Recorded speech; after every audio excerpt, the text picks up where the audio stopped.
Okay, this is a response to Brett Keane in his video Atheism, Antinatalism. Hello ladies and gentlemen, this is Brett Keane from the YouTube channel keanevlogs. Today we're going to have a discussion about antinatalism. For those out there that do not know what antinatalism is, it is basically individuals who have made the decision that they do not want children born into this world. They don't want people to reproduce. They feel like it causes a lot of pain, population issues. Actually, population issues isn't part of the argument. Necessary suffering. Well, although there are a lot of good points and a lot of things I can agree with and understand on the same wavelength as antinatalist, I myself am not an antinatalist. In fact, I'm a father. Just for the record, I am a father too, so actually encourage the idea of people being able to have family structure, being able why? To bring children into this world and be responsible for them, love for them, care for them, do whatever it takes necessary in order to make the best kind of existence or life for that young person so they can grow up and be someone who contributes to society. And when it all goes wrong, what's your recourse? I mean, you have limited control over what's going to happen to your offspring. When it all goes bad, are you going to take responsibility for it? I'm going to point out quite a few different things why I think that there is a double standard as well as hypocrisy in antinatalism. No, you're not. And I'm also going to talk about the things that I agree with, so bear with me. I agree that no child on the earth has the choice of being born. They simply don't. The parents are pretty much the start of it. They are the spark that begins a reproduction through sexual intercourse. This is why we have children in this world. This is why we have animals in this world. If an antinatalist points his finger at someone who does wish to have children and says, you should not be able to have children, you should not be able to do this because of the suffering and pain that the child may go through as they go throughout their life once they become existent and sentient, is in itself a hypocrisy. It is a self-defeating argument because basically you're stating that parents should not have the choice to reproduce. And the very argument stems around having choices and how children don't have choices. But the argument doesn't stem around simply choices. It's choices you make for somebody else. When the rapist makes a choice to rape somebody, should we let them rape because to not let them rape would eliminate their choice? No. You can make choices all you want for yourself or for a consenting party. Making a choice for somebody else who cannot consent and may not like you bringing them into the world is what the antinatalism argument is. It's not just about choice.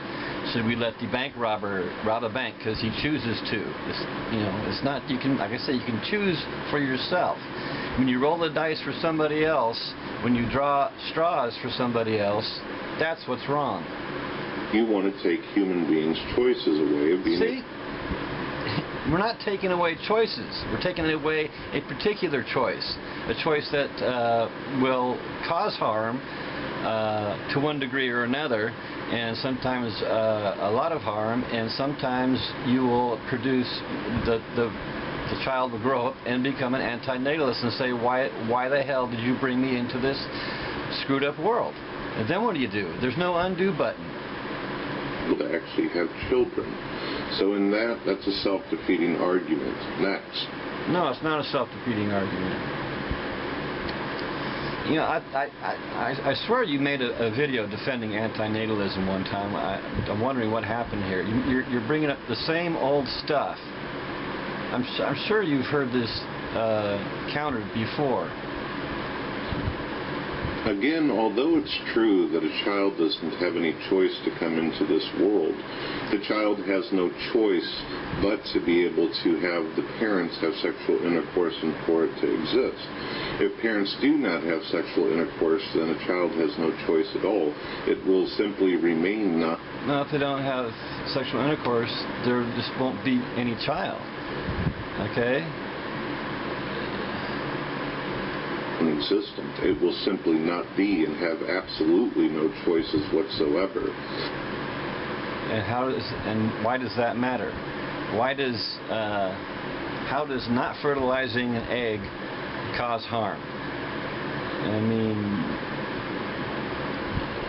a woman puts out, I don't know, 400, 500 eggs in her lifetime, and those unfertilized eggs were deprived somehow? No, they weren't deprived. They don't. There was no procreation, so there's no harm done. Because if something is non-existent, then it is an absolute that it will not have choices. So what? It's not just about choices. Again, you can make choices all you want for yourself. If you're going to make a choice for somebody else, you're going to put somebody else in harm's way. That's the point. Not just choices. You're making it sound like, oh, the universe needs sentient beings to make choices. Like that needs to exist. Like choices are a necessary thing. If it wasn't for choices, there would be no whatever. I don't know what to say. I mean, why does there need to be choices in the universe at the cost of suffering? So the big argument is the child has no choices. The child will be brought into a slaughterhouse. The universe is terrible. The earth is horrible. Why bring any human being into it? The beauty is that a human being actually has choices while they exist. Why is that such a beautiful thing? Why is choices beautiful? Especially, I mean, for yourself, fine. I don't care one way or the other. Make all the choices you want for yourself. Why is making a choice for somebody else beautiful? The antinatalist forgets to mention the fact that once a person is alive, if they choose not to exist anymore, they have the choice of bailing out. Why should we be put in that situation? What if I don't want to be in that situation, which I am in? Yes, I can kill myself, but what good would that do? In the towel. Literally, if they want to, they can take their own life if they do not feel the happiness and joy from the experience of life. And some people might think that that's cruel or cold, but it is true. It is your body. You are a human being. If you do not wish to exist, if an antinatalist thinks that the world is so horrible and so bad, then you can simply remove yourself and you don't have to worry about it. And what good does that do? How does that stop the crimes being committed? We think it's a crime to bring another person into this world. So if we can convince somebody not to bring somebody into this world, then we've done some good with our lives. By saying that children should not exist at all, well, then basically you're saying that children should absolutely have no choice in having that experience or that existence, and parents should not have that choice to be able to exist and value life and what it does offer and contribute. And what does it offer or contribute? What are we doing here besides eating ice cream and watching the Olympics and whatever other pleasures you're going to bring up later on? Are those good? I mean, is that doing good? Eating a hot fudge sundae, is that virtuous? If I eat a hot fudge sundae, are you going to say, oh, you did a good thing? No, I ate a hot fudge sundae. Now, if I can prevent harm, that is a good thing. Another topic that antinatalists like to bring up is the fact that life does have suffering. It has pain. It does.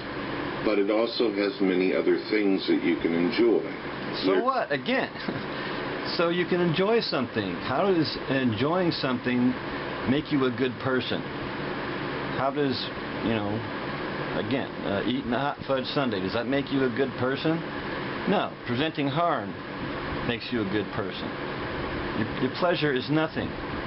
Pleasure is just satisfying yourself. It's not doing a good thing. There's moments in time where you just feel like you're on top of the world, and then there are moments in time... Yeah, you're on the top of a mountain of skulls saying, isn't this beautiful? Right? And when you procreate, you're just adding another skull to the mountain. You're at the bottom of the barrel and you can't wait to eat a fucking lead salad. That is the way it is.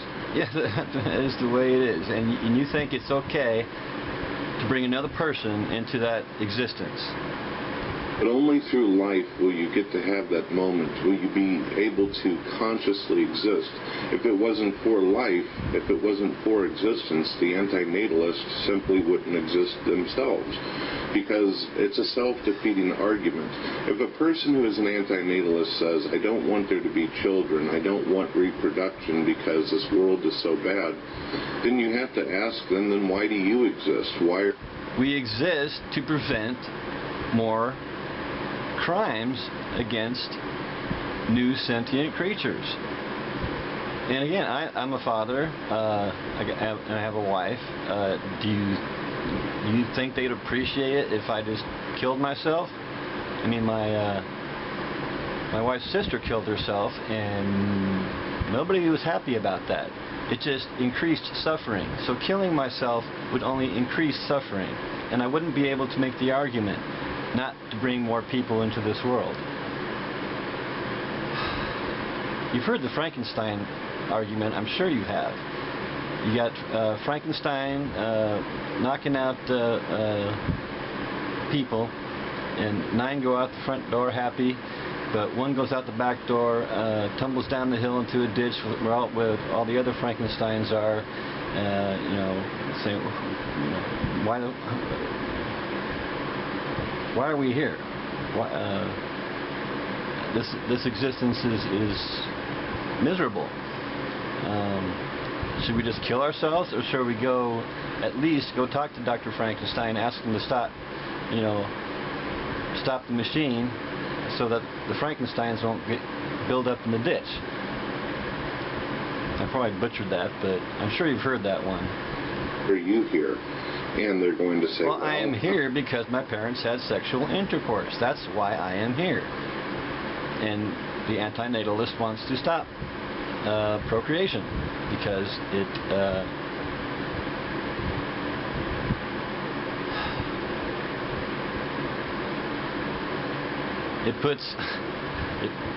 procreation is drawing a straw for somebody else, and you don't know if they're going to get a long straw or a short straw. Okay? That's the argument. I'm a part of the game. I might as well ride the roller coaster all the way out. Well, no, might as well ride it out. No, that's not it. I'm sure you've heard these arguments before. I mean, and on top of that, it's not an easy thing to kill yourself. I mean, sure, there's many ways of doing it too. Should I starve myself to death? Should I throw myself off a building? I mean, when you're at that moment when you're going to kill yourself, you're thinking, oh, this is it. This is my last moment on Earth, and you have to overcome the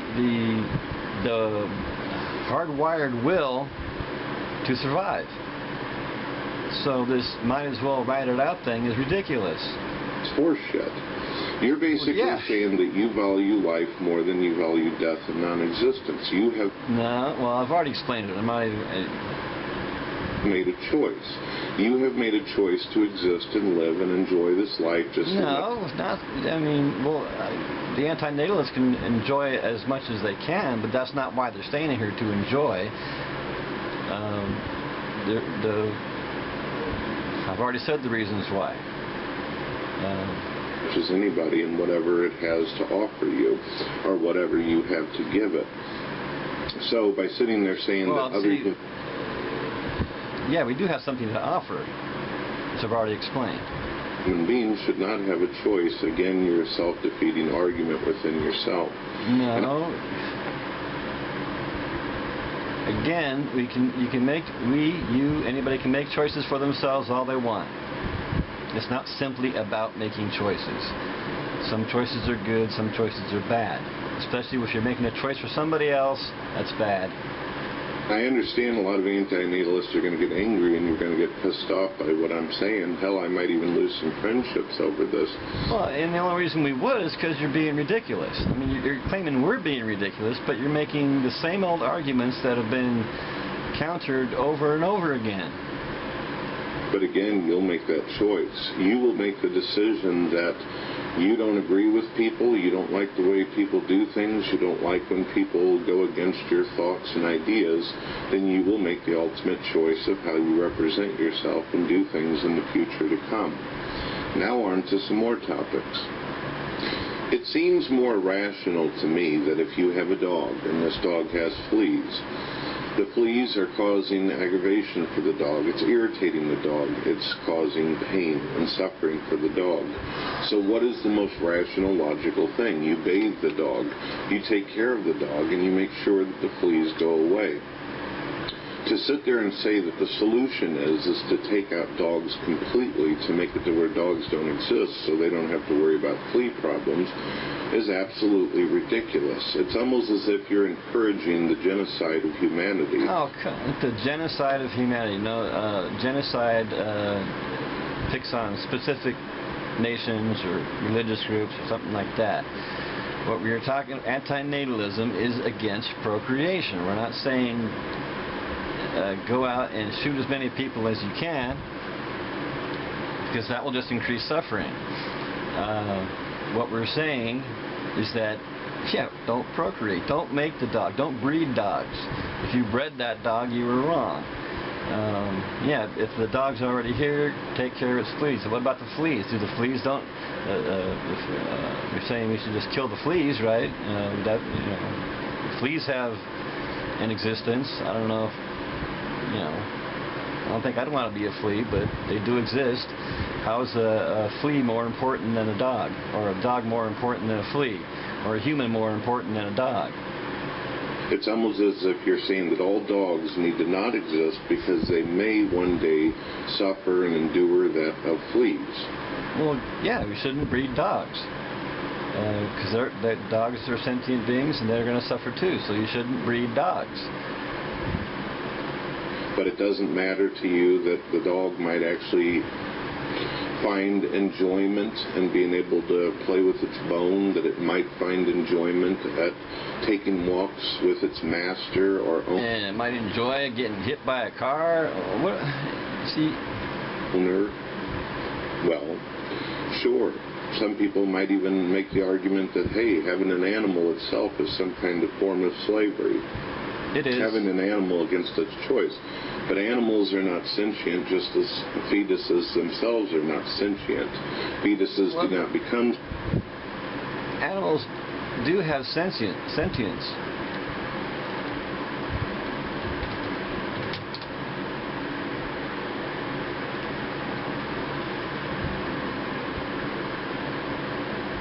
Yeah.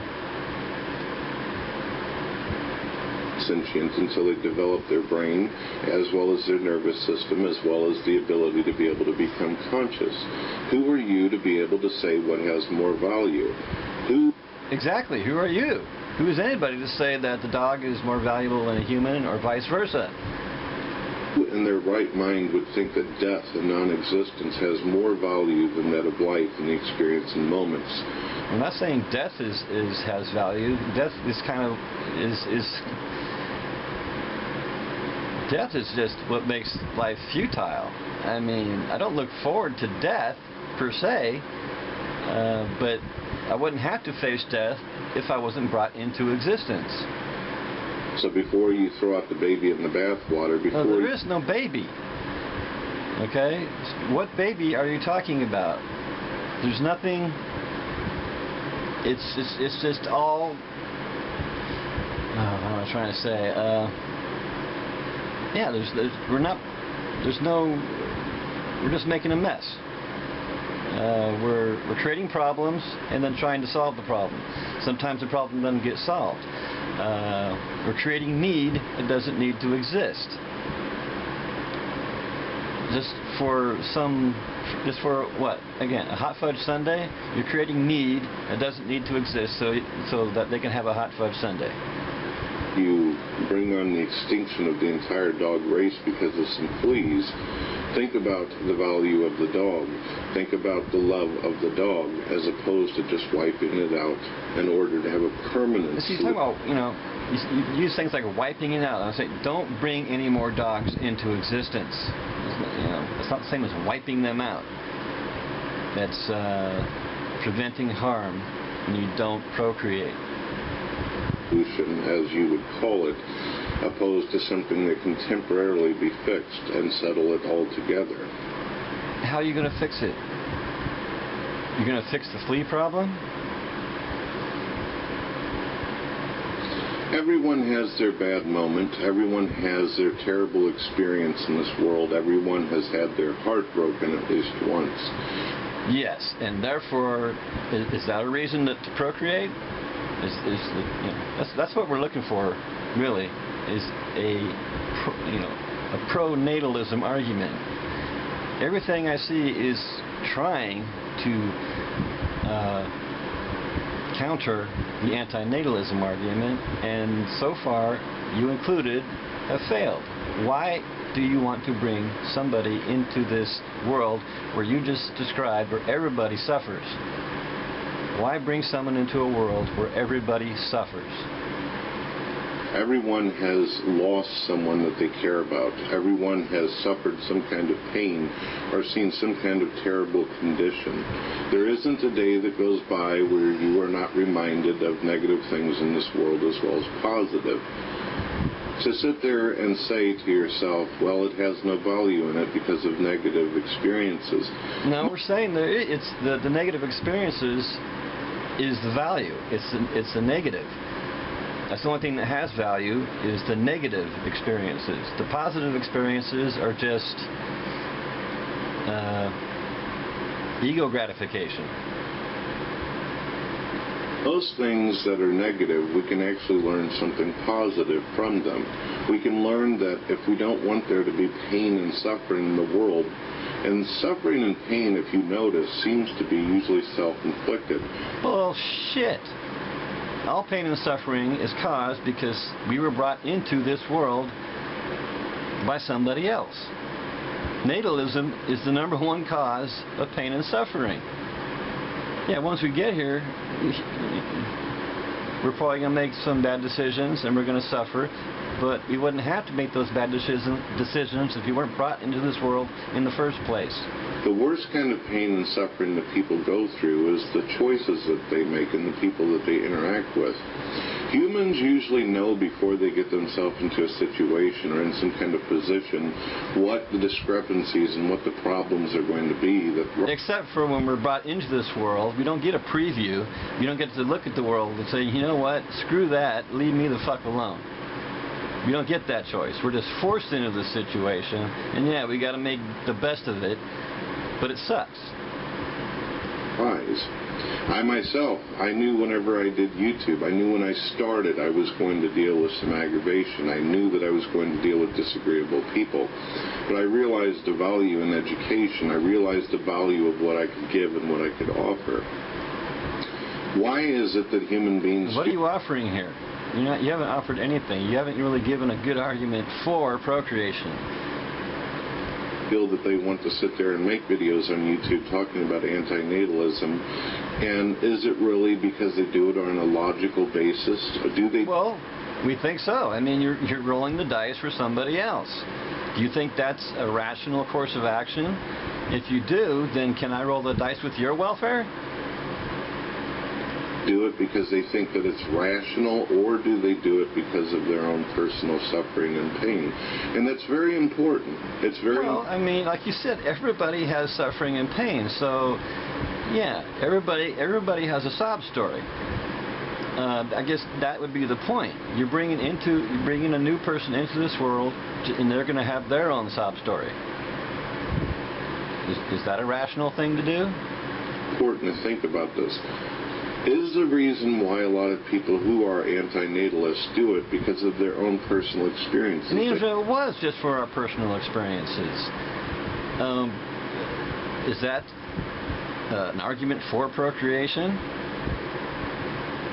They had what they feel an unfair, unreasonable... The whole world is unfair. The fact that we're brought into this world without being given a preview is unfair. You're drawing straws for somebody else, and most people get the mediocre straw. A few people get the long straw, and many get a very short straw. And you're drawing it for somebody else. Terrible life. Well, I've had a lot of unfair things happen to me. I've had a lot of... Yeah, no kidding. You've already said everybody suffers. Unreasonable things, a lot of irrational things that I can't explain.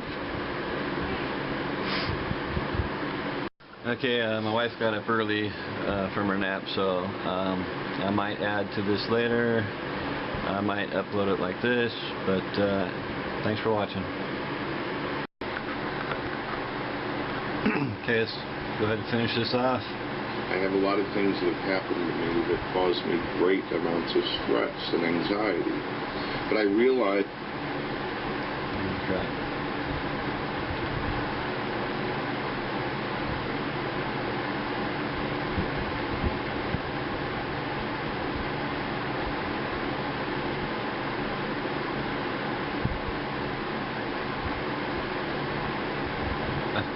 I'll have them back Sunday. Just healthy food, okay? No pizza? Gee, $5 is no time to move. Hello, ladies and gentlemen. This is Brett Keane from the YouTube channel keanevlogs Anxiety. But I realize that there is more of a value in the positive. There is more in the good of things in life, and that's why I don't throw in the towel. That is why. Well, how'd you make that calculation? You're saying the positive, it has more value than the negative. So if you had a choice between whatever, picking your favorite pleasure and preventing your neighbor's child from getting cancer, you'd pick the pleasure over your neighbor's child getting cancer, right? Is that what you're saying? Right. When I get to the point where I feel like I'm at the end of my line or I'm up against the wall, I say to myself, well, what is there? What is there? A lot of people, they come to this... And what is there? They come to this place and they're... There's pleasure and there's suffering. And in case I didn't state it properly earlier just now, you'd pick pleasure over preventing your neighbor's child from getting cancer. Are you going to make that statement? Distance where there's a fork, where they have to decide what is the value. And that's the beauty of life. You always have a choice. You always have a way to be able to figure out how to make things better for yourself. Interact with the right people. Talk to the right people. Know who your friends are. Know who loves you, and value that over the things that you lack. Well, it's not just... You're making it all about you. Like I say, you haven't shown how pleasure is better than suffering. Having some pleasure, like whatever, a hot fudge sundae, you'd pick the hot fudge sundae over preventing your neighbor's kid from getting cancer. Things that cause you some kind of aggravation. A lot of people go through aggravation and annoyance again, and I will repeat myself because... Well, before you said everybody goes through suffering, so now you're saying most? Will put themselves in situations like that. They put themselves in positions, they get a job that they know that they're not going to be happy with. They marry someone... Well, yeah, you know, most people have to freaking work. You know? Most people don't have a choice. They have to take what they get, all right? And the only reason they have to take what they get is because they're put into this existence. The mill has been giving them problems. They have children whenever they realize that they can't take care of them and they're not even responsible enough to take care of themselves. So there's people out there... Sometimes they just have kids accidentally. That put themselves in a lot of these horrible situations. A lot of people who go to war that volunteer for it, they, I guess, assume that they're going to be able to go out there and kill and destroy, and it's not going to affect them on a moral, ethical level. It's not going to... Well, that's because we have, you know, we got propaganda out the yin-yang throughout our lives. We got the military has freaking commercials on TV, on the boob tube.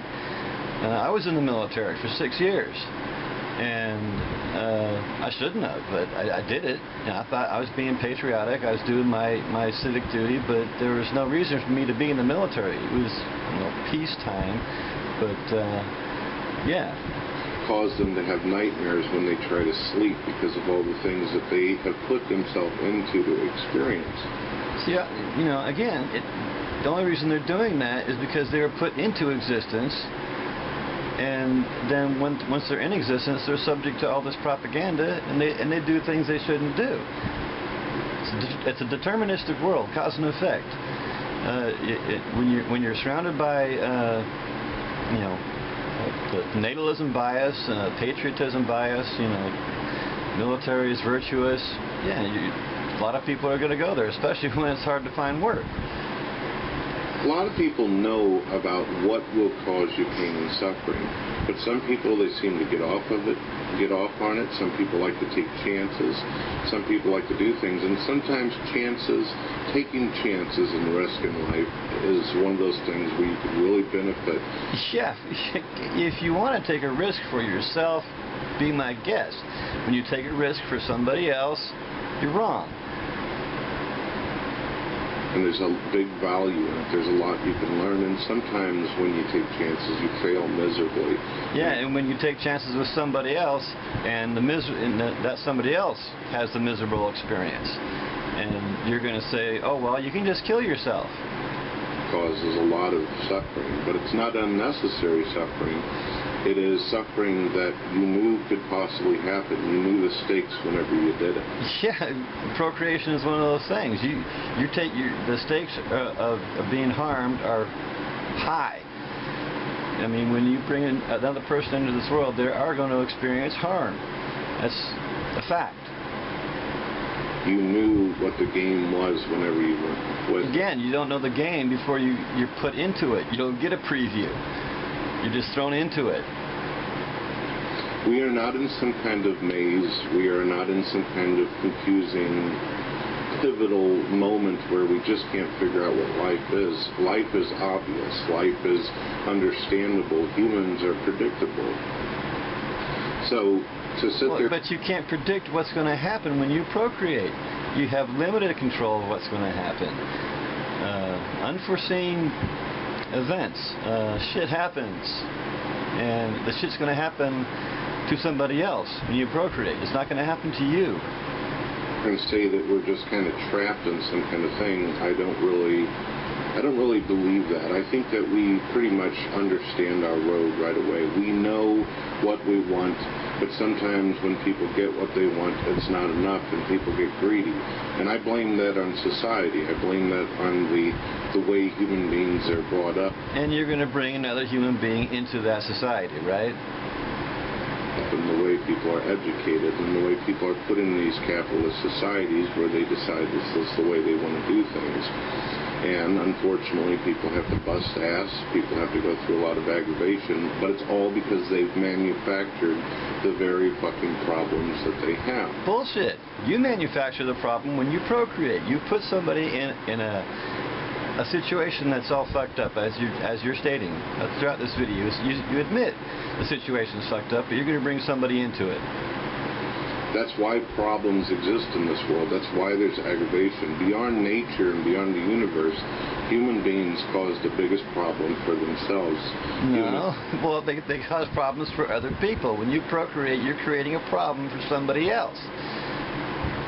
Life is a problem, and you're going to make it a problem for somebody else. And if you can't justify that, give me a rational reason why you should do that, then don't do it. Are their worst enemy at times. But what is the solution? Kill the entire dog race, or just... Why are we back to dogs? The solution is don't create the problem. Don't procreate. When you procreate, you just create a problem for somebody else. Take care of the fleas. Take care of the fucking fleas. Take care of the annoyance. Work out the problems. Fix the issues. Find the value. Yeah, fix the issues, then procreate. As long as there's issues to be fixed, don't procreate. And also respect the choices. you see, you're back to all choices should be respected. So if someone chooses to rape, we should respect that choice, right? Well, ladies and gentlemen, if anyone wants to have a discussion about this or talk about any further topics, or you can give me more reasons that you think are actually logical and rational to be an anti-natalist, I'm all here. Yeah, fine. Well, you need to give me a rational, logical argument for procreating, which you haven't done. So, anyhow, yeah, thanks for watching.